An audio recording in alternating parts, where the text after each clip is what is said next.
This is a watch from Seiko's 5 collection that is almost never talked about. I found only one other video on YouTube about this watch and even struggled to find the reference for it. But some things are worth the effort to dig up, and this is one of them.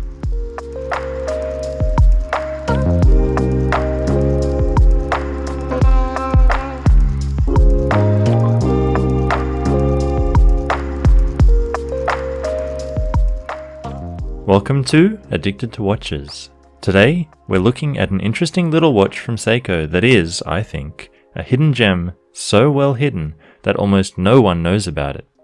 And even if you did happen to come across it, some very lackluster stock photos don't do it justice at all, so you just pass over it. This is the Seiko 5 SNKC57J1. With Seiko having made so many watches over the years, it can be overwhelming trying to choose one if you're in the market for one. They have pretty much a style to suit every taste. That is both a good and bad thing though, because with so many different models, it becomes easy for one to be forgotten about or completely missed by collectors. I believe that has happened with this particular model. When you look at the characteristics of this watch and think about the trends in the market now, it should be a hot item. It's on the smaller side, with an integrated bracelet and is classically styled. It's also less on the nose with 80s style, so it's easier for more people to pull off. Like all Seiko 5s, this model came in a couple of different colours. The one I have here is the 57 reference with a black gilt dial, but there's also a blue dial, another non-gilt black dial, a couple of silver ones, some gold ones, and even a full lume one. However, if this model was hard to find information on, that lume dial one is practically impossible. In addition to these, there were a couple of other dial configurations in this case too, with a 12 and 6 version, as well as a Roman numeral 12 version. But how did I come across this watch?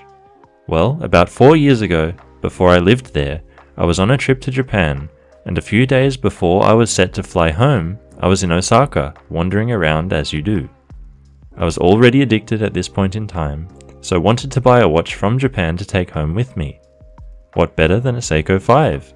It comes from a big Japanese brand and won't break the bank. Perfect, I thought. So, I went to a shop with a big blue penguin as the mascot, and in their section of 5s, this one spoke to me. So I bought it, and the rest is history. It wasn't until later that I realized it was paying homage to a Vacheron overseas. While not an exact copy, it takes some elements and cues from the Vacheron. One of the particular things that spoke to me about this one is the minute track. I like one with a bit more detail and more than just the seconds marked. If you watched my video about the watch I designed myself, you'll already know that. This one goes down to 1/5 of a minute. It is actually something I've noticed is not common at all across other Seiko 5 models. So, if you know of others that have anything smaller than the seconds marked, let me know in the comments because I haven't found many. But, back to this one, let's take a look around the dial. As mentioned, we have that minute track around the outer edge of the dial. It's printed all in gold since it is a gilt dial. I also really like that about this watch, and you would know that if you watched my recent Tudor build video.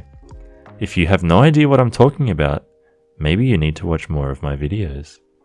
Continuing the gilt are the hour markers, which are loomed rectangles except for the 12. It is more of a trapezium shape, and slightly longer than all other markers. Like every other Seiko 5, instead of a marker at the 3 o'clock, we've got a day and date complication. This too is framed with an applied gold frame, and uses mostly color-matched day and date wheels. I say mostly because I think it would be interesting to see a gold print for the numbers on black instead of white. As it is, the white text does just about enough to balance out the dial. Above the pinion, under the 12 o'clock marker, is the Seiko logo and 5 shield, both applied in gold. I think the 5 logo in particular looks fantastic in this gold color. Beneath the pinion are the words automatic and 21 joules, both printed in the same gold color as the minute track. The dial itself is quite a deep and glossy black, which contrasts really well against all the gold tones. For the people who this is important to, you'll see at the very bottom of the dial is printed those 3 magical words, made in Japan, meaning that this is a J1 version. Though from what little information there is about this watch online, I don't even think there was a K version. The hands on this watch are quite simple. The hour and minute hands are loomed fence post hands with a bevel running down the middle, while the second hand is a basic needle second hand. They are all finished in a high polish, which ordinarily against a black dial would result in a lot of squinting to try and read the time, but since they are gold in colour, that's not really an issue here. Even in the most difficult lighting, they don't disappear at all. Unsurprisingly, the crystal covering the dial is Hardlex, but for the $120 that I paid for this watch, I wasn't expecting anything other than that. And now we get to the case. Measurements on this one are a little bit tricky to take. There isn't really a relevant lug width, but in terms of case diameter, we have a case size of 37mm and a thickness of 11, which is quite slim. Lug to lug is very important in my opinion for a watch of this case shape, and thankfully it comes in at a very compact 43mm. It is a much more interesting and good looking case than the stock photos give it credit for. I'm personally not a fan of those very curved and rounded cases on integrated bracelets, and the stock photos for this watch would almost have you believing it was one of those. But it's not. Far from it. This case features a very pleasant mix of flat surfaces and angles in both brushed and polished finishes. Even the bezel is more complicated than it might initially appear, with 3 different surfaces, a flat top surface, angled slope, and another small vertical surface at the bottom, all of which are polished and really play with the light. This is set off even more by having all of the top surfaces of the case itself brushed and transitioning into polished sides. From the side here, we can see that the small crown is gold, complementing the dial and hands. We also can see the drilled lugs, which won't really make a difference since you're probably not going to be changing out the strap on this one anyway. Speaking of the strap, it was ahead of the recent trends of integrated bracelets, exemplified by the PRX and others.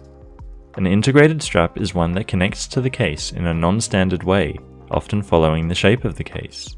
The bracelet itself is pretty run-of-the-mill for a Seiko 5 bracelet, and by that I mean it's the weakest part of the watch. To keep these watches affordable, Seiko have to cut costs, and one place especially where they do this is the bracelet. It's light, tinny, and made from rolled links rather than solid ones. It's far from great, but with an integrated bracelet you don't have many other options here. The only thing you could possibly do is cut a leather strap to fit, but I'm not about to do that. So, in hand, the bracelet leaves a lot to be desired, but once it's on wrist you don't really notice it. Thankfully, it hasn't pulled out any of my hairs either. The bracelet is a 3-piece link with polished center links and brushed outer ones. Those polished sections are magnets for fingerprints and little scratches, and I really wish they hadn't gone with that. A fully brushed bracelet wouldn't have detracted from the watch at all and look newer for much longer. I'm not really a fan of too much polishing on a bracelet, but it's not that noticeable when you're wearing it. Moving on to the clasp, and we see the all-important word engraved in here, Japan, meaning it's made in Japan. I do actually like the fact that the Seiko 5 shield has been engraved here too. It gives it a nice little extra something without being immediately obvious. Much like the rest of the bracelet, the clasp here is pretty cheap feeling, with a pressed outer and scissor mechanism, but it does have the redeeming quality of being very thin. In fact, it's not much thicker than the links of the bracelet itself, so it wears very neatly on wrist. We only get 3 holes of micro adjustment here, but that just about covers the length of one link, so you should get a reasonably good fit. Back here, we get a look through the display caseback at the movement powering the watch. That movement is of course, not a 4R35/NH35, but the predecessor, a 7S26 movement. It's pretty similar to the 4R, but lacks hacking and hand winding. It too has proven itself to be a very reliable and robust movement, so it's perfectly acceptable for a watch like this.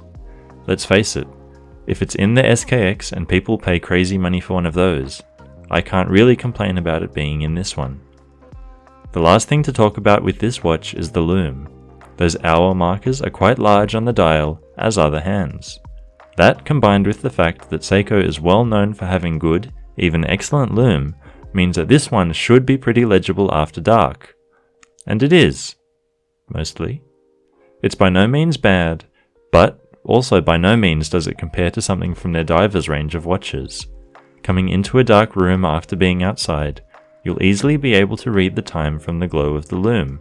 However, it is neither particularly bright nor long-lasting. Just don't expect to look over at this one halfway through the night and expect to be able to read the time. Now that we've covered the watch, let's get it on wrist to see how it wears. There are no alternate straps today, so we're just looking at the bracelet. One thing I like about all of the Seiko 5 watches I've had is that they're quite thin. That 11mm thickness really helps it to wear flat on wrist, making the obvious comparison to a PRX, which is available in both 35 and 40mm case sizes. I really feel that this Seiko 5 is in the sweet spot for me. I had a 9/4 watch's successor, which was a similar shape and size to the PRX, but just found it a bit too big. This watch is very comfortable to wear, and the polished bezel really plays with the light nicely. This is just a fun little watch to wear. What more can I say? Now, no watch is perfect. There are some things I would change about this watch, and I'm sure you already know what a few of them relate to. The bracelet could do with an upgrade. Solid links and a clasp would be nice, but I'd settle for brushed mid-links first. Also, that lume is a little disappointing, and along with the bracelet, the crystal seems to pick up fingerprints very easily. The only other aspect of the watch I'd change is the crown. I like the fact that it's gold. I just think it could do with being a little bigger than it is. I appreciate that it is small to keep it out of the way when not in use and break up the case shape as little as possible, but when you do have to use it, it can be tedious. The fact that it is partially recessed into the case means it's not something I could change out myself. So, here we are yet again at the end of another video. Those few small complaints aside, I really do like this watch, and that black and gold combination is a real stunner. The true problem this watch faces is that no one knows about it. It just got buried so far down Seiko's catalogue that most people never saw it. And now that Seiko has transitioned to their new line of 5 watches, these have gone from hard to get to basically impossible. I could count the number I found on sale on one hand. However, if you do happen to find one or come across one, I think they're a great addition to any collection. What do you think about this watch? Had you seen this particular model before? Would you buy one if you had the chance? Let me know in the comments, and I'll see you next time.